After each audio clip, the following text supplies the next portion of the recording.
Welcome to another edition of the Talking Basketball podcast. I am Mark. I am Paul. We're in a noisy place today. We are, Mark. We are. How noisy is it here? Recording from Ravelin. That's right. Well, you can hear in the background, ladies and gentlemen, and minors, because we know we have many, many little people listening as well. It's disappointment. It is disappointment. It's the sound of disappointment. We had a game cancelled tonight. And are we going to publicly, we're not shaming, but there was a game, and it's Portsmouth Force versus Kent, I believe. Yeah, it was the Kent Panthers, and we thought rather than do the whole game thing, we thought, well, let's do a podcast. We're here, we watched the National League Under-18 game, and we got the men. I don't know if they're doing who they're playing, or they got a couple of newbies here, I think, and they're just going to do a bit of a showcase for the spectators who have just turned up. Yeah, I mean, that is a real shame. We talked about it actually with Rob, didn't we, Mr. Chairman, when we were saying, and his brother Tom, how when people go to a basketball game, a lot of people don't realise the back office and everything that goes onto it. Like, they've had to pay for the court, they've had to pay for everything tonight. Even if the game gets cancelled and it's out of their control, there's still costs, there's still things that go out. There's a huge financial impact. Yeah. So, I mean, as an example, like, it isn't too bad if you have more notice, but when you get told, like, I think it was 10 o'clock last night is when it started. Is that what it was? It's like, it's a huge juggernaut ball rolling down a hill. You can't stop what's going on. So, do we know, is it not to say legit, or I'm not publicly out on them, but was it just they couldn't fill the team? Yeah, probably. I mean, it could be a multiple of things, but yeah, usually reading between the lines, it's, I think, I don't know what they said, the game is cancelled, but yeah, reading between the lines, as a player, you know what it's like. You're short of a couple of players. Some players have had too much time partying, at Christmas, and they need to get on the treadmill. Those are the games I got to play. They're the games I got to play. That's why I advocated the drinking, because then I didn't, and then I got to go on the court, and they were like, oh. Yeah. I actually think their team is probably in trouble, and the reason I say that is because they're giving Portsmouth the win. They're just saying, having the win. So basically, they're just saying they can't be bothered to come down to Portsmouth. And look, let's face it, Kent is only 2 hours away. Yeah, 2.25. It's like, come on. Yeah, I think it's M20, 25, A3. It's not too bad. I almost watched a ball crush a child. That was interesting. Yeah, it is a shame with that. And you said, is it the 20-0 win? Have we confirmed that? Is it 20-0 that it actually gets?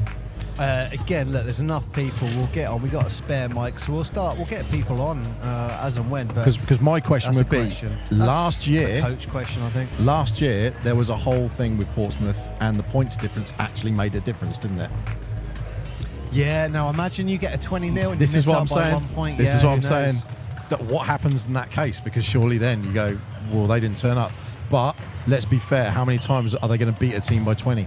They have beaten teams by more than 20. Yeah, so I can't recall what it was, but there was a huge 50, 60 point win at home. I want to say it was second or third game of the season, wasn't it? Yes. But look, what is, I think, which is like fantastic about the club, which people don't appreciate, is first of all, Mark, I'm back. This is the first time I'm on the podcast back live. He's brought his, you know what I mean? He's brought his smell with him, which is fantastic. Which is always not been missed. That was the game. 115-54. Yeah, look, I mean, you beat a team by 70 points. That makes a big difference. It does. And then there's other wins where it's only like 15, 20 or so. We're having it's a bit of a dunk competition here. A dunk demonstration, a presentation. Are you getting up there? Victor Babalola. Are you getting up there? Can you touch the net now?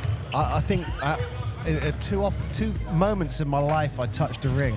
Do you remember when they were questionable? Do you remember when you were a kid and you touched the ring? Hey, we got Ollie Blake here. Ollie, you want to come on and have a chat with us? Yeah, if you want. Pull up a pew. Here we go. Yeah, move that. Yeah, that's fine. So we got Ollie Blake, with us now, captain of the Portsmouth Force. Like, Ollie, we're just saying, like, I think from everyone we're disappointed that there isn't a game on today. Yeah. And there's a financial impact. What about from a player's perspective? Like, I guess you guys would have been pumped up for this, and now it's like, all right, that's one less home game. Oh, hang on.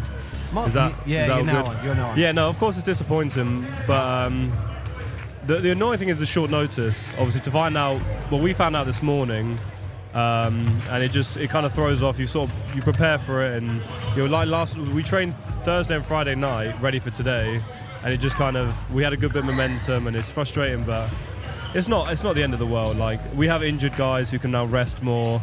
Like, obviously we've all just been off for Christmas, and we've all got a lot of, like, the uni students have gone home, so like guys like us can have another week to build up our fitness and more time to just make sure we're ready to go. But it's annoying. It is very annoying, but I guess you just have to find positives and get on with it, really. Yeah, I think it's probably, maybe it's more disappointing from a fan perspective, because I know this was a sellout tonight, so I think we were looking at like 450 plus maybe. I think we were looking at a possible record for the actual court here at Ravelin.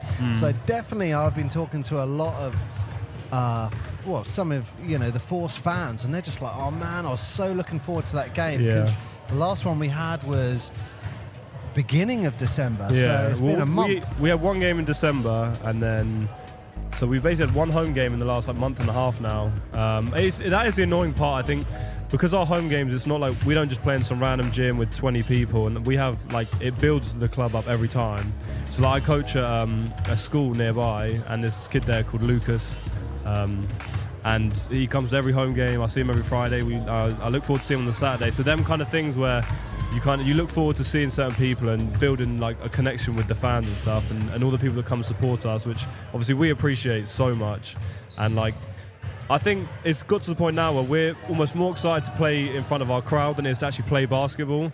You almost forget that I sometimes forget I'm about to play basketball. I'm just excited for the whole atmosphere and everything, and so that's the disappointing part. And obviously I know people would have been looking forward to it. I knew people that were travelling to come watch it, and it's just I mean, there's nothing we can do about it. It's just disappointing, really, from like all different perspectives. But I mean, like I said, there's not much we can do now. So I know what you mean. It's one less home game, and the home games are exciting. So much and fun. They're That's fun. so much fun. Yeah. And you know what? Not that anyone knows this other than a few of us, but we were going to try a few different things tonight. So we were looking at, like, different music intros, and we had done some, like, not choreography, but we had worked something out with Blue. Yeah. He was going to start the banging of a drum, getting everyone clapping, and then the music was going to kick into that. We were going to turn the lights down. We were actually going to do, like, player introductions for the starting five as you walked on the court. It was just things that really I picked up on when I was in Australia with the Adelaide 36ers. That I was like, that's such a good idea. We got to do that. So I'm a little disappointed myself, because it's like, there's things that I wanted to try. It's a shame there isn't another team that could come in. I know we were trying to get the Fury, but we couldn't. Well, that's the thing with the short notice, because I spoke to Rob and Andy, and they were saying they found out last night at 10 o'clock. And at 10 o'clock on a Friday night, when you have less than 12 hours to prepare, it's cool that we can put something on, like a scrimmage, and it's nice that we have a lot of people here. And obviously it was good to see the under-18 game, but I guess you can't replicate, the excitement of a match. So yeah. What I would also say is, I think what you don't get, and I am so confident saying this, you don't get this in any other National League Division 3 setup, where you have a scrimmage basically between, like, the Force, the players, but you've got, I don't know, anywhere between 50 to 100 people watching a scrimmage. I mean, you don't get that anywhere else. No, you probably wouldn't even get that at Division 2 or I don't even know. One. You'd barely get this. No, scrimmage. You got the mascot Blues running around somewhere. I don't know what he was up to, mischief. Playing around as well. So, it's a bit. Oh, there he is. He's over there. For the people who don't know the game's been cancelled who are turning up, he's doing like a meet and greet with them. So, I think it's. And this is where the problem is, and this is what I was just saying, Mark, before you came on with, it is kind of like the organisation is bigger than Division 3 easily. Way bigger. And it's not something like you can turn off like a tap. So when you build this stuff up, like another Division 3 team, you cancel. Okay, cool. It's just the court cost. What? £50, £100, done. Yeah. Here it's like, okay, the financial implications are probably closer to £600-700, I imagine. At least, yeah. I don't know what the court is, but yeah, I mean, we'll get Rob on and ask him later. But because it doesn't get, this game now just doesn't happen. It's not like it gets postponed or the tickets move forward to next game, and we still obviously hired the court. So obviously for Rob, there's not much you can do. But I guess I'm just trying to sort of see it as positive as possible. I mean, the fact we have no game, and like you said, we still have a scrimmage going on, we still have kids here, we still have people watching, and like it shows, it still shows there's a lot of positive things to be positive about. But obviously the main feeling is it's just disappointing though. Okay. And look, hey, who's number 15? I just saw him reject Israel Bello there. Who's that? Yeah, and he's Lucas. He's just come over from he plays Solent Uni. Okay. He was at Bognor, so he has actually played here this year for Bognor. He's very good. He's gonna be very helpful for us. He's a versatile big. He's another layup line dunker. Joining the Force? Yeah, he got registered over Christmas, so we'll have him add some size. Oh, no. He's an exclusive right there. There we go. Hang on, we got an exclusive. Yeah. Mark, where's that one? So what's his name again? Lucas. That is a good question. I don't know his surname. Lucas, but that is a good question. Yeah. And then we'll have his surname. But no, he's going to be very good, and he'll be another exciting player as well. Yeah, that is an exclusive. You can't hear this, but we got music playing. Yeah. Lucas, number 15. Number 15. Joining the Portsmouth Force. And they've actually got multi-ball going on here. What's going on? Wow. They're actually playing multi-ball. This is a coaching first by Coach Dan. You know what? It's an actual interesting dynamic, really, isn't it? It is. So there's two balls in the actual game. So Ollie, I just fielded this to Paul. Because of this, you now get the win. Yep. And plus 20 points. But you've beaten teams by more than 20 points this year. Yeah. Last year, it came down to a points difference. What happens? Do you know what happens in the scenario that it will come down a points difference again? So yeah, I asked Andy. We'll get. I knew you'd find out. I already knew. We'll get a 20-0 win. Yeah. And then we basically there's not much we can do besides hope. So we don't know for sure. Because I think this is very unlikely. But if we have the same record as someone and same points difference, it can come down to points scored. And obviously we would have scored a lot more than 20 points. Yes.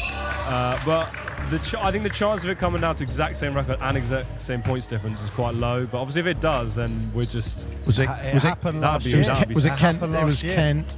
But it was different ones, wasn't it?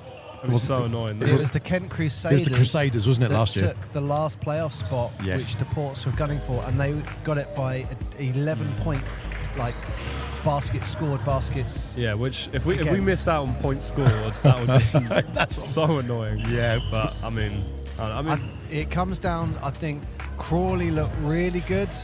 They look really good. Yeah. If you guys can get anything from that, but then you've also got the Kent Crusaders. I think Crawley are not Kent Crusaders. Who's the other Crusaders? Canterbury. Crusaders. They were the team we played just before Christmas. We got Blue. They were an academy, weren't they? Wiping his backside and then giving high fives to people. Classic Blue. Disgraceful. Classic Blue. Disgraceful. He's having a good time.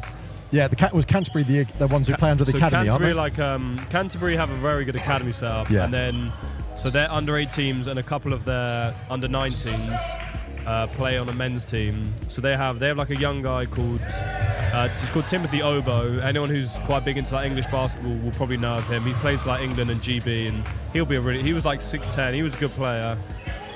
So they'll be tough. Kent Crusaders obviously beat us here. They're tough. And then Crawley, another good team. But I also think we've got a lot better as the season's gone on. I think if people could see the footage from our game at Canterbury, it was our last game before Christmas. It's you compare that to what we were at the start of the year. It's just two different teams. So we're feeling very confident, to be honest, for the last half. How do you get, in a captain's role, how do you get that dynamic of the team working together? Because that's, like when you see the NBA, you see the super teams, and you see, we've put 4 amazing players together. You go, now the challenge is getting them all to work together, sort of thing. So how do you do that? I mean, for me, it's sort of, some of it's natural. So like every team that's new players. So we had some guys from last year, but I think this year we're mostly a new team. You naturally go through the stages, like you form as a team. You have times we maybe not literally fight each other, but you bicker and you get frustrated, and then you come through it. You maybe pick up a couple losses, and then you come through it and you come together. I think that's natural for any team. I have that with the university team, I have that with this team, and we had it last year with this team as well. But I think there's also, the earlier you can set standards, the earlier you can kind of make sure everyone's on the same page, like this is our goal, this is, so I remember saying, I think it was at the practice you joined in at, I remember saying to everyone, like, it was before our first game season, like, there are no excuses anymore. Like, from now on, if we lose, it's not on the coach, it's not on the refs, it's not on anyone, it's on us. And we have to take that responsibility, and that probably takes some time to settle in. And then it's also, we have to look at it and know that there's like 84 teams in Division 3. We want to go up, so we have to be in the top 4. So you need to be more efficient and better than 81 other teams at least. And so that means when you train, you have to train like you want to be better than everyone else. You have to watch film more than anyone else. You have to communicate better than anyone else. And it's tough to do, but that's why there's a reason only 4 teams go up. And top 5%. Yeah, you have to do a lot to be in that 4. Is that your expectation for the season? That was, obviously because we've now got 2 losses. Yeah. Last year 2 losses wouldn't have got you up. So we don't. Obviously, it's a different. Everything's different this year. So who knows? But I did have a quick look. There's 13 teams in Division 3 standings over the, North, East, London, and all that. There are 13 teams that have got 0 or 1 loss. So it's out of our hands to get promoted, but it's not out of our hands to make the playoffs. So you just have to readjust, and we just try and win every single game because we are desperate to make. I'd love to have a playoff game here. That would be so much fun. But also, we want to put Portsmouth on the map. Like, we've only obviously existed for about a year and a half, but we want people to know more about us. And we're obviously doing a lot of things right, and all the surrounding stuff helps that. But for us, it's just, what can we do to make sure we're better than we were last year, or better than we were last week, if anything, just to keep getting better, because we can still make the playoffs, we can still get a good seed. Yeah. And you never know. If things go away, maybe you get promoted. You just never know. So, look, I can't out. Look, what the hell? What is Blue doing down there? This is a scrimmage game. He's on his hands and knees, diving around like this is a playoff game. What's he doing? He's busting some shapes, that's for sure. He is. That is why this club is so great. It's because you got a mascot who's entertaining 50 people in a scrimmage game. I mean, just going on that one, if you take a home game, obviously you've got a difference between a home game and an away game. Yeah. But how much different is it from a player's perspective having a crowd behind you as opposed to? You can't really explain it until you've been in it, because the away games are just they're sort of what you expect from Division 3. There's maybe anywhere from 25 to 100 people. They're not there's no unison in the crowd. They're just watching. They're just kind of they might have a drum or a tambourine or something, but it's family nothing. And friends kind of scenario. And it's just it is nothing. Whereas here, this is what I say now. These sometimes feel like more than a basketball game. There's so much more going on, but with them, it's kind of just. I mean, it's hard. You have to fight. You have to get motivated by yourself, and you have to bring your own energy, because it's not going to come from anywhere else. Whereas here, the energy comes from from us, but also from the people watching. It's a completely different thing. It's almost I think made some of us probably I can't think of the right word, but maybe even a bit arrogant, because then when I play university games and I'm not in front of these fans, it's not the same. You get complacent with having that around, because you get used to how much fun it is. So it is it is without a doubt the best thing for my personal experience with basketball is the best thing I've ever done is playing for this team and playing in front of these fans. So and I think it excites. That's why people come here from Bognor and from Solent, because there's not really, you don't get this in many places really. Last season, you said it. After doing all the setup and doing all the stuff from last season, there was a game the one that sticks in my head was when I think it was Adam Riabi, and there's one. You mean Zach? Zach, sorry. Zach, yeah. And literally, you guys just sort of found a flow, and then he came up and hit this monster three. I think that was Oxford. And it was, Oxford. I went into the overtime. crowd were that just was Oxford, up, yeah. and everyone was behind it, and everything was going. And afterwards, Paul was like, "It's just like totally worth doing all this and putting all that effort in." That just changed that game dynamic, and then you guys just had this like second wind, and you went off. Do you know what I actually really enjoy for the home games is that these guys know what to expect. Yeah. They know, okay, you got 300, 400 people come down to watch them. You guys know what's coming. Yeah. But watching your faces first couple of games last year, we know where you could. Well, as a player, I can see. I know what you're thinking. Like, oh, holy crap! Like, there's a bit of pressure on here. But now you guys very quickly got used to that. But what I love is the faces that you guys pulled before you had that. You see the away team doing it, and some of them relish in getting booed and perform sometimes better. Sometimes absolutely you see them crumble where they're like, oh crap, I can't deal with that. Yeah. It's great to sit back and watch that psychology. I think like when we first had it, at least for me, I found it was quite nerve-wracking, and like it's almost pressure. But then now they're not really people.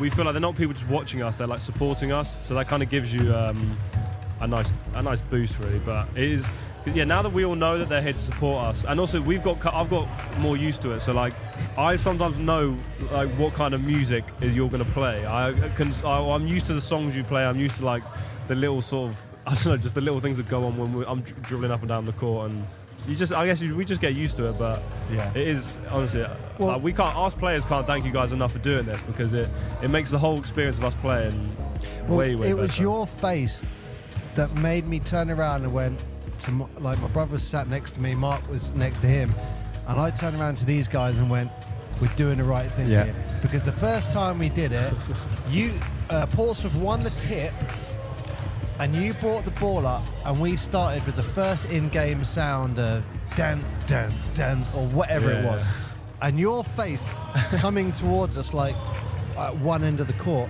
just lit up, and it was like, this is now feels for you guys like an NBA game. Yeah. And your face lit up, and I turned around to these guys and just went, look, with that, look at his face, we're doing the right thing. It's just changed the dynamic of the game. It does. It makes it more entertaining for us, but also like on any of my friends who come watch it, like they might not particularly like basketball themselves, but it's just it makes it enjoyable for everyone. Like people come watch not just for the basketball. It's like it's a whole experience being here. It's not just for people who like basketball. It can be like that's why you get so many kids here and families, and like people will just come watch because they know they're going to be entertained. I mean, that's why people like basketball out in America, and they have all these things going on, games, music, things, and now we have it here. So I took a girl about, I don't know, 20 plus years ago to a basketball game an NBA game. She didn't know what even shape of basketball was, but the atmosphere sold it. Oh, 100%. And it was just like, and just watching the mascots, watching everyone react, and just everyone's having a good time. You just enjoy the experience of it. It's more than and then when you see the connection between like community and team and everything that goes around it, that's like just like echoing you. It's just, it's nice to see. Sorry, Alex Grant has just clotheslined Blue, the mascot. This might be the most bizarre training session I've ever seen. So you've got, I don't know, loads of young kids all playing, what's this called? Knockout or gotcha? I don't know. Where you dribble the ball and try to knock the other balls out against the entire team. So we've got about 50 people on the court at the moment dribbling the ball. I'll be honest, if I was out there now, I'd be trying to swipe all the balls off the kids and teaching them a life lesson. I'd be harsh, ruthless. Yeah, absolutely. Let them learn. Wow, Blue just hit a shot. He's trying to impress Coach Dan there. So when we're getting you on the show, Ollie? Whenever, really. I'd happily come on whenever. Yeah, whenever you want. Get him comfy. He's good. Hey, you sound good. We can hear it. You Yeah, sound that's a good start. Well, you'll hear it. But yeah, so who's up next? It's an away Worthing. trip now. We've got Worthing next week, and then I know we're back here in 3 weeks against Brighton. I don't know if there's a game in between, but it's definitely Worthing next week, and then Brighton in 3 weeks. I don't think there's one in between. But obviously, we're gonna have to fit in Kent, the same team that didn't play today. We didn't play them away either, so we've got to find a date for that. So we. I mean, look, they don't turn up here. I don't know. Well, we might. I don't know if we'll get. I think that one was supposedly down to refs. I think they get pulled out of the league. They might do. I don't know. I don't know enough about it, but. But if you're at a position where you're like, oh, we haven't got enough players, and this is something that I generally don't get. Like, we saw that in the BBL. We actually saw some games in the BBL where people were they were playing fielding a team of 8. Weren't there? There was a couple of games. We're like, how can you be the top professional league basketball and you've only got 8 people that you're fielding? I don't know. It's insanity. I think it's bad to even be at this level and not put a team together at this level is quite. I've not really heard that before. There's always someone who can play. Yeah, BBL. That's. I can just get a fan to play. I'm sure someone would happily step up. Well, the only thing I did from my day this was, with Mickey Byrne was the head coach of the Portsmouth National League team in those days. There was a slightly different mentality. It was like forget holidays. It was like if you went, Mick, I'm going on a holiday. It's like, you want to play National League basketball or what? That's kind of the mentality. You kind of, the games didn't get cancelled. If you fielded 8 or less players, you got a fine. I don't know if that's what it's like still now. I don't know. I think it might have only been like 50. Oh, we almost got hit by a ball. I think it was like a £50 or £100 fine if you had less than 8 players. I don't know. I know that Andy was saying that we're going to try. I think Kent are somewhat liable for some money for this. Yeah, absolutely. I know at Bucks level, Bucks, I think like D1 level, if you don't play, if our Portsmouth Uni team couldn't field a team, and we get a walkover, we lose a point in the tables. Also, that's so this would be like Kent.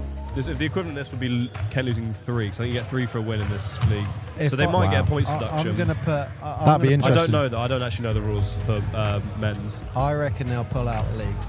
Pardon? I think if I'd put money on it, I'm going to put it out of the league. They're cancelling home games.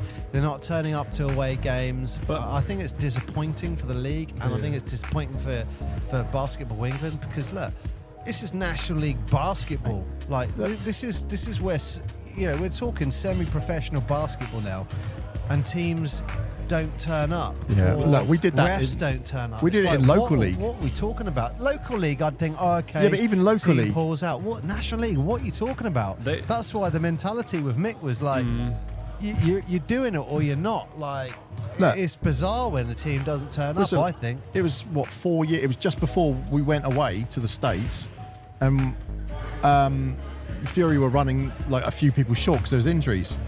And jokingly, they went, grab your kit. And I was like, all right. And then, like, literally, we just need someone to run on, hold it, stand there. Like, fine, I'll do that. I haven't played in, like, 10 years. It doesn't matter. Because you just get... And that was a local league. It's, Hey, it's a different mentality. I remember I had a torn calf muscle, could not walk. I was put on the sheet, and it was like, worst case, I'll stand there. Yeah, exactly. Just so... And funnily enough, people got fouled out, and I went on the court and just stood there. It was like, look... It's a shame as well, because I don't know if you know much about them, but their owner, like a player owner, is Ryan Richards. I don't know if you guys know who he is. No. He's an NBA draftee. He's been playing pro in Europe or just around the world for a while. Oh no! So that would have been cool for people to watch. He's just a very, very good player. There's a reason you don't get drafted into the NBA if you're not very good, and he's usually plays for them. He owns the club as well. I bet any money he couldn't make it. I bet any money he couldn't make it, or another guy can make it. Maybe he's got drafted by London Lions because they're buying anyone who's ex-NBA at the moment. We'll rearrange that. I don't know. Well, that is a shame for you guys if you're looking forward to it and you get that last minute call. That really does suck. It is a shame, but oh well.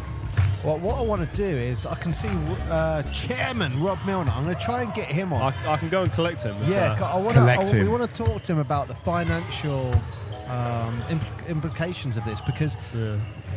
Okay, yeah, it's tonight and it moves on. But from a fan's perspective, you might have people just turn around and go, oh, I was looking forward to that. And the next one, oh, you know what? And I think sometimes with games it builds and builds and builds. Yep.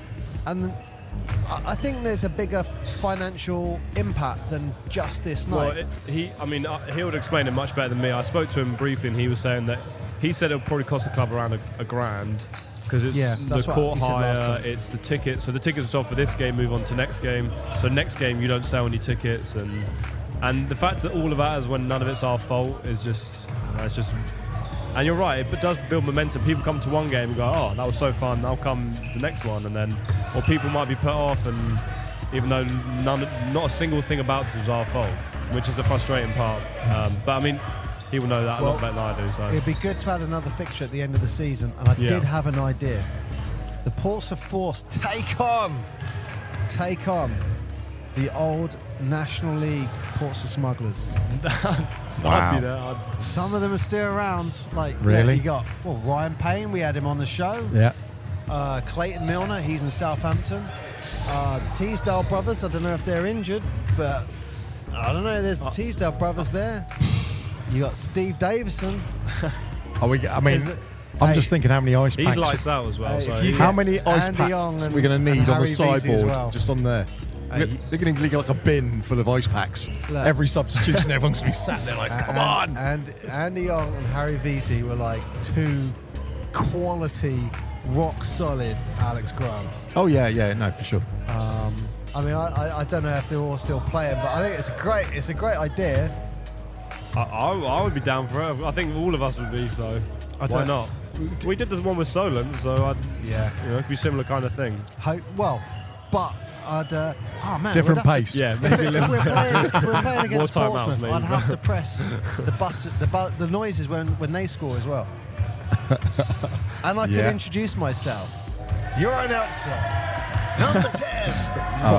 Get out of the seat. That's what it's going for then. You just want to introduce yourself, then run on. Well, you have to take over. You'll have to do it. Yeah, that's great. You don't want to hear what I'm going to say about it. I said to, because we played a football game, we had like a team bonding football game. I said to Andy, our team manager, what we really would love to do is play a charity or friendly game on Fratton Park against some sort of local football team. That would be fun. That's what loads of us want to do, like an end of season on Fratton Park. Yeah, do it at the end of the season so you don't all just get completely hammered legs. Gosh, we can become a multi-sport team. Right, well, we're going to see if we can get... so I'll go and collect. I'm on a mission. But we need to get you on the show. So yes. you let us know. Just let me know and I'll be there. Yeah, awesome. Well, Ollie, thanks for coming on. Cheers to that, mate. I'll grab that off you. Well, you know what? Ollie's now just leaving us. But you know what? Just look around, Mark. This is why the club's great. Look at the community you got here. You've got, 30 young kids who come to support, this team. And now on the court, playing in like a little scrimmage. Whilst Alex Grant is shooting on his own down one end of the very court. Reminiscent of years gone by, dare I say, where it's sort of you got all the youngsters mixing with the team. It's nice to see. It's nice for people to remember there is a transition. There is you start at this age, you work up to this age, you end up, there's a National League team that you can see that trajectory. It's nice for all the kids to see that, and for all their parents to be reminded of it, that yes, there is a game, yes, there is a sort of thing, but also it is about a community. It is about actually everyone here likes basketball. Everyone here wants to enjoy it. Yeah. Hey, look at... Here he is. Chairman Rob Milner coming down. You heard his with name. His Portsmouth Force vest. Representing. Rob, you can buy those tops now online, can't we? You can communicate with me online, and then we can get them delivered to any of these sessions. Yeah, £25 for a Portsmouth Force men's vest. nice. £20 for a kids vest. Or just get it on game day. Or come on game day. Yeah, absolutely. All right, Del boy, put it away. And Well, this is to where be we like fair, players doing we- suicides. Yeah, That's what we the see. merchandise is really key to keep establishing the identity of what we're doing. Well, that's one of the things we want to talk to you about. Like today, Identity. not just identity, but this has been a bit of a financial hit. Oh, so yeah, really, really hard. Like, It reminds me of the game last season when the refs didn't turn up as exactly. well. Yeah, it's the same process that we've been through. So it costs us £500, give or take, to put on this event at Ravelin. That £500 is for the use of the court and for the bleachers. Yeah. If we don't have a fixture, that £500 we're still committed to. Then on top of that, you sell tickets, and in this case we've done a donation day and Up To You, which is a brilliant idea. It worked. People wanted to come in, and some people donated £1. One guy donated 50 quid for a ticket. Like, it's great. wow. Just donate whatever you want to do. That's brilliant. Come And it in. probably works out better, I'd imagine, doesn't it? Yeah, I don't know, because we've never got to see it through, but I think it's not far off, but it works. And I want people to be able to come in and pay £1, whatever. But the point is that That's a great idea. we had to defer that money that people have paid for today to the next game on the 27th of January.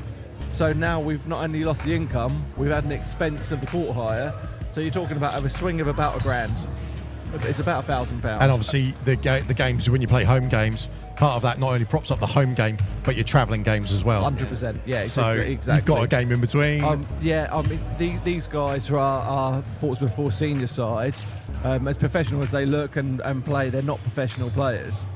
And everything costs money. Training sessions cost money. Like, some of it, they pay a subscription to come and play in front of a crowd, which is, a lot of people don't realise that because of how professional it looks. Rob, sorry, can I just put a pause in that? How do you feel as chairman of Portsmouth Force, looking on this court now, watching this on a day where a game has been cancelled? You got about 100 people here watching a scrimmage, and now you've got the Portsmouth youth on the court being taught in how to warm up, how to bounce the ball by your Portsmouth Force players. It's surreal. It's surreal. It's great, isn't To it? realise that we're actually creating a community is the most important thing. Like, I never ever want us to be thought of as a profit-making cash cow organisation, because that's the furthest thing away from my thoughts in everything that we do. It's all about community, and like you say, we've got not only the players. So we've played before. If a game gets cancelled, the first thing a player wants to do is go, "Great, I've got a Saturday night off. I'm going to the pub. I don't have to play." But obviously, Coach Daniel's gone, "Right, the game's cancelled, but I still like you can come down and do a scrimmage." Now we know if a player says, "Do you know what, Coach? That's not for me. Whatever. I'm not coming down." That's almost to be expected. But I think we've got a full squad. I can't see that I'm missing any. No, I think, you've got I want to say that I think I've counted 12 or 14 players here. I think I've got a full squad. So, and our big star players are all here. And you got a new player in Lucas. Lucas. What's his surname? I don't know. Everyone said the same thing. He's just going to be Lucas. I don't know. Lucas, I don't Number know. 15. Yeah, he was at Bognor, right? I don't know. I think he was at Bognor. I don't know. It's the first time I've Yeah, seen yeah, it. I think he was at Bognor, and he's been on the Kestrel's books. It just looks like he's gelling quite nicely with the players. He's got and an air of some nice confidence. camaraderie as well. Yeah. But yeah, so if these players are coming back and going, "Do you know what, the game's cancelled, but I'm still committed to the community," then that feeds on to the kids and the parents. So look at these parents out on the sideline. I'm sure a lot of them, in my head, I'm thinking, "Oh, they must have better things to do on a Saturday," but maybe this is the better thing. What do you mean maybe? Of course it's the better thing. And we're living it. It's crazy. So yeah, I'm overwhelmed with this support. And we're still so young, right? Yeah. Like so young. But the main thing that today has shown really is that we are not a div-free club. The organisation is not a Div 3. I'm going to say it like how I feel it, if you don't mind. 100%. It's just my view, but the organisation is a Division 1 club. The setup's there, again, like you said, a team pulls out, all right, that's going to cost us $1,000 with everything going on. The sound is got to be in the top, 2% in the country, easily. Agreed. And the entertainment side of things like that. From a player, and this is why I paused, I think from a player's perspective, yeah, we probably are a Div 3 team. Yeah, agreed. I think if we had a couple of bigs, put a couple of big guys, you know what I mean by that, like totally. Some real 7-footer, big guy, Shaq.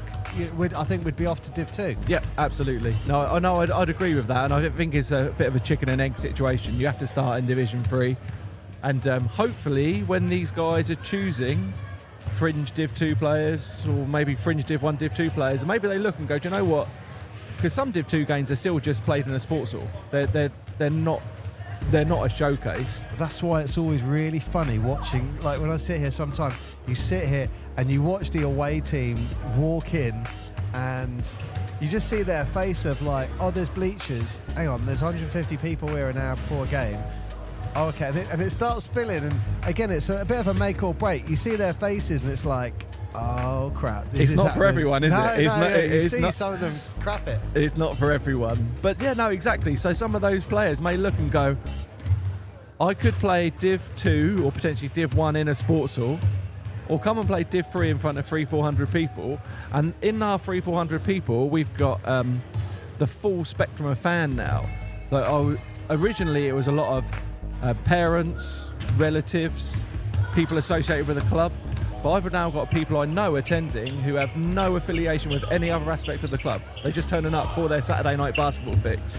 And then the next bit that comes along is scouts, people from BBL side, someone coming down to have a look at a particular player, someone from university links that are coming down to scout players, scouts from other teams, like coming down to actually see what's going on in Portsmouth. Well, when you think of like football and you go to, say, Portsmouth, how many people go to Pompey? They're dedicated, hardcore football followers. They follow that team, sure, but do they follow the league or everything? Are they really that into it? No, they like being there. They like the atmosphere. They like the community spirit. They like everything like that. And that's what, looking around today, you see it. There's the community aspect of it. Yeah, one of my not biggest disappointments, one of my disappointments this season was GSD Bognor having to pull out. Yeah. Because I was all up for away travel, like putting on our first coach, like see if we could get 50 away fans. It's 20 minutes, isn't it? It's just down the road. Yeah. I mean, and there's no one else locally I know, because GSD tried the whole bleacher game day experience like we did. So I'm not sure they've quite had what we had, but they certainly had the bleachers. It definitely did work for the first season or 2 seasons. They were getting numbers down there, and it was a great atmosphere. It was, I think, when we came in, that's when I think they were getting less people. And I remember last season we turned. Did you go to the away game? No, no. Oh, it's your brother. Yeah. Your brother was there, and we turned up, and I think there was probably maybe 30 or 40 of us down there, but it was like, well, hang on, there's more of us cheering for the away team here. And I think that was the first game of the season last season. Right. And then you go to this season, and I mean, you could see the quality had gone downhill. Right. So it's a shame. It's always a shame you see teams dropping out. I mean, like, not to get their players though. That's always a bonus. Yeah. I mean, we got Jordan. That's like, right. I'm fuming with Kent Panthers, honestly, today, and the notice of it. And like, whenever a team pulls out like GSD, it's infuriating. But I understand firsthand how hard it is to run a basketball team in a league like this and get everything to work. And I'm sure it's the last thing that Dave at GSD wanted to do was pull the team out. The absolute last thing. He probably had lost sleep over pulling out. And I'm hoping Kent Panthers would have lost sleep this weekend over not being able to put a fixture. Because I would hate to be on the other side and go into the away side and going, oh, sorry guys, we're not going to send a team to you tomorrow. whether they had spectators and tickets or not. Anyone, you don't want to cancel. You're there to compete, aren't you? If it's, I mean, do they have any financial recompense for pulling out? I actually don't know. And you know, if they didn't, that's maybe why they could. And if they haven't got the money there, like you can't get blood out of a stone anyway. It's tough. How many other teams have got ourselves? No, I've not seen it. You go to the gym and there's 10, 20 people? Yeah, exactly. I went away to Crawley with the boys, and it's just a sports hall. And they're going to win the league. And they're going to romp the league. Yeah. They look brilliant. They had 4 real strong players who would walk into our starting 5. Why when you were there, didn't you do some scouting yourself? Bribery. See if I can bring some of these players down. So would you like a trade? Yeah, that's the next step actually. Can I get to actually trade players, turn into basketball manager, and see if I can pull something off? So is the financial impact, is it a punch that, the port we can roll with? So there's 2 aspects to that. As on an individual basis, it's really hard to take. And if you were to prepare accounts purely for this Portsmouth Force div-free side, it would put the club out of business if it was just a div-free side. We don't generate enough money through ticket sales because we want to get the fan base increased, and we wouldn't be able to afford for away travel to the next game. But the second side of it is our junior section is thriving, and Chris West has just finished his crowdfunding campaign, which was huge. Like he came to me originally, I think I'll be able to get us a couple of grand out of a crowdfunder. Are you happy with me to start this project? And I've always, I'm not precious about this basketball club. Like anyone who wants to help, you'll come and help, come and join amazing. in. It's more of that community, more of that family. Chris West managed to generate best part of £9,000. £9,000 for the club. Now, Some of that has to go back to fund the items he has to purchase to fulfil people's pledges, like the blue tees with the gold on and the backpacks, and he has to pay for those. But there's still a massive surplus in the club. So to answer the question, can we roll with a grand loss today? Yeah, we're fine. Okay. I got another question. When we're talking about merchandise as well, Rob, we need to show you something else. Just rolling up my jumper. What, your team pants? Oh, wow. Look at this. You got team pants? Talking basketball podcast T-shirts. They're great. Love them. They are for sale for £250. What do you guys sell them online? Are you selling them online? I probably will at some point, yeah. When I pull my finger out, yeah. We've got. I'll add it to the list, Rob. You know how it goes. We got rumblings of a venue that may be a stockist for our club merch. All right, nice. So we might have somewhere in Southsea that will permanently have Portsmouth Force merch, so people can go on and grab it. So I won't reveal it yet, but it's in the works. Well, that sounds very interesting indeed. I mean, look, things like merch and stuff, it's worth saying there's a reason that you see music artists now, the YouTubers, all the people who rely on a social base. There's a reason that they push the merchandise. It really does make a difference. For sure. To topping up the coffers. Yeah. And when you talk about the court costs and stuff like that, we've also got travel costs, insurances, all those sort of things. They all add up really quickly. So the numbers you're talking about sound like, you're doing all right. That's a good bit of money. You go, yeah, that's gone in a second. Oh, it's peanuts. That just gets chewed up in a minute. Yeah, if you actually, and the accounts are readily available. Anyone can have a look on Company's House and see through. We run it not for profit. We make no money. And did anyone else just see our new player just hit a halfway line shot? That was a half-court shot, wasn't it? Was it? Yeah. No one see. No, I saw that. Lucas, what's his name? I think so. I think he hit it. I just saw that in the corner of my eye. Let's go, Lucas. As that went up, one of the kids fell over, so I just looked at the kid falling over. But yeah, I like the way the kid fell over and then did the worm to make it look like it was deliberate. It does make a difference, Rob, doesn't it? That you have. I mean, you when you came on the podcast earlier, you said about how it's been restructured So for non-profits to allow Huge. Sport England, Basketball England stuff to be able to get more assistants involved and stuff like that. Absolutely. It's so important to me to make sure that we're building something for the community and not for the shareholders or the directors. It's not about that. So what tasty tidbit have you got to share for us, Rob? Because you know we like a tasty tidbit. What tasty tidbit? Hey, every time we talk to Rob, we get an exclusive. He gives us a little I something, haven't doesn't got. he? I want to tell you. He's like a perverse dealer of knowledge, Oh, and he's just like got something. look at him smiling away. He's just about to say, Burger King. Literally, it's on the tip of the tongue, isn't it? There's a deal which we've touched on, where the Highbury College deal is still rumbling on, and I'm so close, but I can't underestimate. It's massive. It's massive for the club. If that goes the way that I expect it to go, then we're talking about securing basketball and quality basketball in Portsmouth for decades. Mark is now literally crying with laughter because Rob used the word massive. He's gone. You said it's massive and he lost it. Last time you did that on the podcast, you guys laughed for first 10 minutes. I do like a giggle. You know what I did? So inappropriate.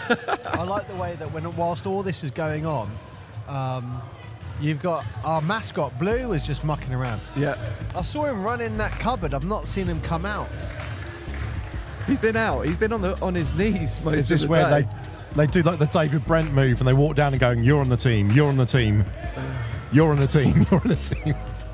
Oh, this is great to see, though. This is great to see. So we've got Portsmouth Force lined up against a selection of under 14 to under 10 players, and the kids are interacting with our players to pick sides or pick their favourites. Alex Grant's just been selected. Here we go. Victor Babalola, he's gone. He's gone. He's been drafted. Who's going to be the last? I wonder if Lucas, what's his name, is going to be the last drafted. He's an unknown. He's an unknown, right? They don't know who they're picking. They're going to go for their favourite. Israel Bello. He's gone. I'm going to put you on the spot now, Rob. Yeah. What player has impressed you the most so far this season? So I've got a soft spot for Ollie Blake and what he's done for Portsmouth College. So part of what we need as a community is more basketball players helping with the coaching. So whether that's Portsmouth College in a semi-professional role, or whether that's fun and fundamentals, or whether that's a CVL or National League level, these guys to step up and go, do you know what, I'm going to help with the junior setup and go and help coach. There's no, when you used to play, there's no substitute for a 20-something-year-old player coming and helping coaching. Whether they're in the kids' eyes, they know way more than the 50-year-old experienced coach that's talking to them, way more, because they're 25-year-olds and dynamic and they can relate to it. They can relate to it. So you get the immediate respect as well, because they're looking like, wow, like I'm watching you play. And look, let's be straight to the point. Ollie is pretty solid. He's a solid, safe pair of hands, bringing the ball up. Plays great D. He is an amazing defender. I think he is one of the unsung heroes of our defensive capabilities. And yeah, he is that natural leader on and off the court. Like, I've come to some of the sessions and just listened to him, and it's just like, you know what? I think he's a fantastic captain. Yeah, for sure. I mean, if when kids see players hustle, you hope that they then bring the hustle. If players stand around, hands on hips, play soft D, then what are the kids going to do? They're going to do exactly the same thing. So no, if I had to pick did you use the word favourite? I don't want to use the word favourite, but I've got a soft spot for Ollie and what he brings to the community. And when all the players listen back to this podcast and go, Rob picked out Ollie, you want me to pick you out? Yeah. Come join in at Fundamentals every Sunday morning. Come down, show your face. Oh, I see. I like the bribery aspect of that. Yeah. Come down. You could be my favourite. Do you want to be employee of the month? Put in an extra shift. Come get involved at a session. We should give Ollie a little plaque. It's I mean, just looking at the team, that is a very different dynamic from last year. It's a very different dynamic, isn't it? Yeah. So even some of the same players, but some of the players from last season have actually performed differently, better or worse, maybe from last season to this season. Yep. And then we've got like the new wave of players coming into the squad. Yep.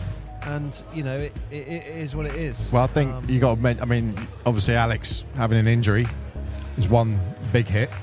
Yep. Yeah. But in the same way, Morgan didn't really get to play last season. No. Morgan Brown didn't get much time with his injury. Yep. This season, he's stepped up with defence. And we lost the to shooting going up. touch without Zachary Abbey as well, didn't Yes. we? So Yeah. we lost that sort of outside shooter, which we haven't played to that strength this year. I really enjoy. Obviously, Jordan Walker. His scoring ability speaks for itself. But personally, I really like the injection and the physicality and I guess explosiveness of Israel Bello and Victor Babalola. Those two guys, they're just strong and aggressive, and they're the kind of players that I enjoy watching. Yeah, I agreed. Full of energy. Just you need that quickly energy. Touching on Jordan Walker and going back to the word I've used a couple of times in community. Do you know Jordan's family comes pretty much every game? His mum's here. They all come. His sister or his niece is here, wants a shirt. That's awesome. She wanted a shirt with Jordan's number on. I was like, can I buy a... That's quality. So that's what we're talking about, a family. Yeah. And so they all embrace it. They're all in on Portsmouth Force. So yeah, brilliant addition to the team. Really, really good addition. Yeah, that's very, very cool. You know what, Rob, you need to do now is just go down the road, see if we can tempt some of the Kestrel players to come over. We're an attractive place to play basketball. There's no two ways about it. We won't rush these things, but I'm pretty confident over the next 2-3 years we'll see. And it's not I'm not shaming any of these players, but we'll see a higher standard of basketball player playing here in front of us at Ravelin. It will just slowly progress the way that it will just progress. It has to. Blue is back and Blue's on the floor. Why is he lying on the floor? He's always lying down. He's in. You know what it reminds me of? Do you know when you're in NBA games and you sometimes you can just watch the mascot getting up to mischief? Yeah. That's what Blue reminds me of now. Yeah. He does sometimes. I don't know what the word is. He takes the limelight sometimes, and you focus on him. Sometimes when the game's going on. Yep. It's a great shout. He's awesome. Yeah, no, I've got a lot of time for Blue. Although it must be hard. It looks like he wants to dribble with those big paws. Yeah. So let's talk about that then. That's another subject we can talk about. The mascot. So yes. Since we were talking about maybe having a mascot, what your thoughts are? You're always quite positive. Let's do it. Look, Blues now. I mean, how many games are in? 4 home games, 5 home games. Yep. Right decision, yeah. Oh, 100%. Yeah, 100%. We need to have all of these things tick the boxes, and the mascot has given an air of professionality and an air of maybe merchandisable stuff. All these ideas are going through your head off the back of a mascot. I couldn't believe he was 67. Yeah, no, exactly. And when you come to watch a basketball game, if you don't really love basketball, you need those little distractions.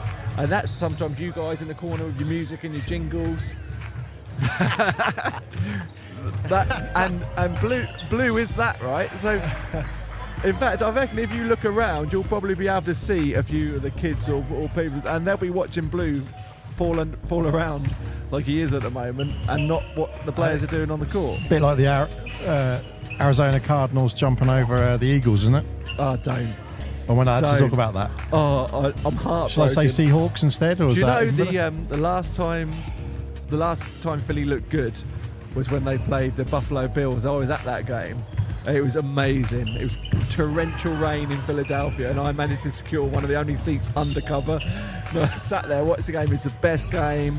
They went to overtime, won with a walk-off touchdown in overtime, and then since then they've been absolutely garbage. So they're second in the Eastern Conference, I think. Yeah, I don't think we'll get second. I think that'll go to Dallas this weekend. Pains me to say. For those who haven't listened to Rob's previous podcast, he secretly admitted that the NFL is his first love. Yeah, it's not a secret. So I had to laugh then. We have a spectator that did a cartwheel and a challenge Blue to do it. Blue then did it, and I thought his spine had broken. Oh, he's now, Blue's now Blue. doing the work. Let's go, Blue. He's having a dance off. I love it.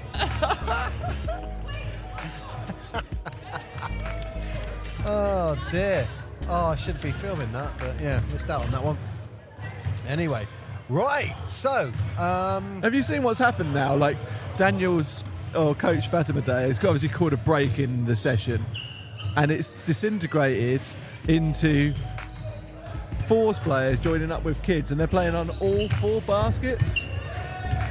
There's Alex Grant's down there over there with Sonny Hughes, is it? look, And Ollie's around. Morgan's down here playing against 2 of our Fun and Fundamentals players. Have you seen this? It's crazy. Yeah. Hey, Oh, Blue. How you doing? Blue is in front of the chairman. You got anything to say for the people on the podcast? Silence. Inspirational. Silence from Blue. You know what I like about Blue is sometimes he is almost performing for himself, and I want to say it's either a comedy genius or he could be a psychopath. I mean, He's in our doing day, they'd have some, given him Ritalin, I think. Somewhere between the two. He's like, he's like, he doesn't care if anyone's watching. I'm going to do this little bit of comedy for But myself. at a game, someone's always watching, and that's the thing, isn't it? If you got the mascot, you got everything going on around. People are always seeing what's going on. Everything's going on. It's not just look at the game, however much the basketball players think. Hey, he's great. Absolutely great. So, Rob, we've only got 3 home games left now, right? Yeah, or is it 2? What? Because the Cougars have pulled out, didn't they? No. So, We got the yeah, next so there game are is Brighton Bears. 11 teams in the league. Yep. 2 have pulled out. Yep. We've had 5. Yep. I know we got a little gap, haven't we? No, sorry, we've had 4. These guys have pulled out, so we should have 3. We should have Crawley, Canterbury, Yes. and the Brighton game. That's right. Yeah, 3 games left. So, and you know what? Look, 2 of those games are going to be tough. That game against Crawley is going to be absolutely huge. Canterbury are flying as well, but Yeah. they're 2 really big games. Yeah, I think, look, I mean, let's not sugarcoat it. For any kind of opportunity to go up this season, we need to be looking at getting something from those games, right? Yes, although there's a restructuring, isn't there, of Div 3 Yeah. next year, and I don't know the full ins and outs of that, how the restructuring is going to sit and how it's going to affect us. But yeah, to get traditional promotion, Yeah. we need something out of those games. You know what I'm looking forward to is the injection of the youth. Like, you know, when we've been setting up the National League teams under 18, 16, working out, it's that injection of players that I'm looking forward to seeing. And I think it's that injection of players that we really need. Because, and I don't mean it the way I'm going to say this, but when it comes to the university side of things, it could go either way. You could get an absolute dominant team. Like, I want to say, I think just before COVID, the Portsmouth University team that they had was the best university team I think I'd ever seen. Is that with Tim Gilmore? They were dominating Div 1. They absolutely destroyed it. I've also seen other university teams where it's like, man, these guys really can't play. Yeah. And hopefully the club is going to... Again, that comes guess down to attract recruitment, those doesn't players. it? It's Yeah. that recruitment for the Bucks League and the recruitment for our team. It's really hard to know what's going to happen, which is why you're right. You need the youth infrastructure, and you need that player to come through. The core, isn't it? Yeah, absolutely come through and have a player who's going to, play from 18 through to 35 and become. There's a legend somewhere in Portsmouth that's not touched the floor yet. Paul said he's willing to put a shirt on for you. Yeah, exactly. I played with Paul the other week. Paul still plays hard. Hey, you know what? I played a game. This was it's my first, because I've had a lot of injury with my knee and stuff like that. I came back, my first game playing Div 1, and I don't know what happened, but the coach for the other team went, "Oh, you're trying to trip up one of my guys," and I thought, "What's he going on about, tripping up?" And I didn't really get it. And my brother looked like you trying to trip him up, and I really didn't. Anyway, that's beside the point. Anyway, very next game, that coach was the referee for our game. Right. And one of the opposition got round. And I don't know why, but that whole thing pops in my head and I tripped him up. That was a funny game. And it was like, anyway. Yeah, that was disgraceful. Actually, so he came up to me and went, "You're so dirty. You're still so dirty." It's like, "Oh, okay." There's some news on the Saba Div 2 men's side, our Portsmouth Force coaches side. So we played a game about 6 to 8 weeks ago. I'm not sure if you played against Southampton Mimillo, where the court was unfit to play. The venue had a leak. Because the venue had a leak, the game got abandoned in the first quarter. It was just unplayable. It was unsafe. As a result, Southampton Mimillo got the win somehow, or the game was voided and we couldn't replay it. As it turned out, because of another team pulling out in the cup competition, Southampton Mimillo were going to automatically get to the final Without playing a game. Wow. So we've had a message from Saba this week to say that even though that was technically the right result, what we're going to do is replay Southampton Mimillo against Portsmouth Force coaches on the 19th of January.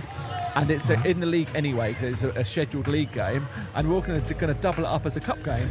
So if we win that league game, then Portsmouth Force coaches get through to the final of the Saba 2 Cup in their first season. Wow. Random. Hey, yeah, that's random. That is mental that That's team random. cannot play and get to a final of a cup. Yeah, I mean, jeez. They were like, yeah, maybe we shouldn't have given you that loss for not playing. Just play the game. But great. All credit to Saba. It's hard to get the infrastructure right, and you have to find a solution, and they found a solution. But let's take it for what it is. We can get to a final. Doesn't matter how you get there. Everyone moaned about Pompey when they got to the FA Cup final. They didn't play anyone or beat anyone.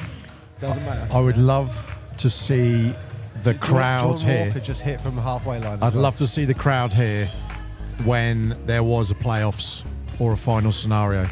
I've said it before, like not playoff had that final moment, or have that we? buzzer beater. Something where there's a game where it's like not just that it means something, but there's something on the line for that game. I've saying to have the kids actually. when the kids are around on the back, the only reason they're messing around with their basketballs behind the bleachers is because they're not fully engaged in the game. But there will be that moment where all the basketballs stop and there's silence in the sports hall because everyone is like, this game is really important. We have had that moment. Unfortunately, I don't know if there was an issue with the score. Right. So it was a buzzer beater. It was 86-83. Portsmouth were down, and it was Zach Riabi hit a 3 at the buzzer to go into overtime. But the score didn't get updated. I remember like 40, 50 people walked out. And then it was like, oh no, it is overtime. Yeah. But I because do of that, remember. we lost the moment. Yes. Like, yeah. Yeah, I do remember. Yeah. We have had it, but again, that we were just starting. Everything was still, we were working it all out, wasn't it? Yeah, Like absolutely. The music and stuff. We're still learning. We're still growing. I did have my eye out for Coach Daniel Fatimade, but I've lost where he is. I was going to get him on. I've lost him. Snuck off. Hey, I can see one of a big listener, one of our big listeners from the start, Mark, is Elliot Bridgman over there. We should get him on. Do you know who you should get Yes, on? sir. Have you spoke to Chris West? Yeah. Have you had him on? Is he here? He was here. He might have gone off now, but what he's done. I know I've mentioned his name before on that crowdfunder, but as the basketball community grows, we have coaches. Almost everyone invariably is a coach or has played at some point, and then it splinters off. And like we've got you guys doing this amazing PA DJ type thing on a game day that's not holding a bus, but doesn't involve the actual basketball. And now we've got people like Chris who is contributing in the community and doing a crowdfunder and doing merch and doing communication with people that doesn't involve a basketball. You realise that it's not all about basketball. It can just be like, I don't know how to play the game, I've never bounced the ball, but I'm willing to help. There are a lot of unsung heroes, a lot of people in the pipeline making the cogs go round. I see we've got Ross Needham, he's over there with his boy Robbie, and we've just been trying to work out the date for the fun day in the summer. I don't know if did you guys come to the fun day that Baffin's basketball court? Yeah, well, it's like a massive barbecue, wasn't it? Yeah, massive yeah, we're going to do that again this year. Who else has a massive barbecue and 300 people turn up? We do. No one else does. We do. I can Not in see Baffin's. Coach Dan strolling this way. Rob, is there anything else you want to talk about? No, I'd really like to get Dan's yeah, thoughts for sure. on Yeah, today. you've had enough of my voice. I'm just so grateful that we managed to get some pluses out of what was for me last night just a horrible, stressful, frustrating period of time. So yeah, I'm overjoyed. Thank you for having me on, guys. That's all right, mate. Fist bumps. But thankfully, you've got sponsorship on the team. People like on your jersey right now. Yeah, And I'm going they, down to Croxton's for a burger after That's this. right. actually. We still haven't had one of those forget that famous milkshake. burgers yet, You have have we? to come down. We're waiting for. We're working on the new menu at the moment. Oh, yeah? Yeah, it's going to be good. Oh, I like the way you pat your belly as you say we're working on the menu. I'm so hungry. I was like, we will go out and get food soon, guys. Right, I'm going to go send Can Daniel you Fatman. do me a big favour and see if you can get Coach Dan to give us a few words? On it. You can just shake your head and say you don't want to do it. If you leave the stuff there. Can I not be a roving reporter? Oh, you can. You can. Be a raving something, mate. Cheers, guys. See you later. All right, Catch you cheers, later, Rob. There you go. That was Chairman, Mr. Chairman. Rob Milner there.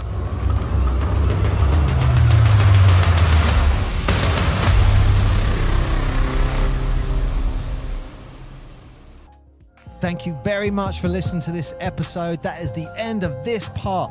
But do not worry, because coming soon is the second part of this episode, and it will be available soon.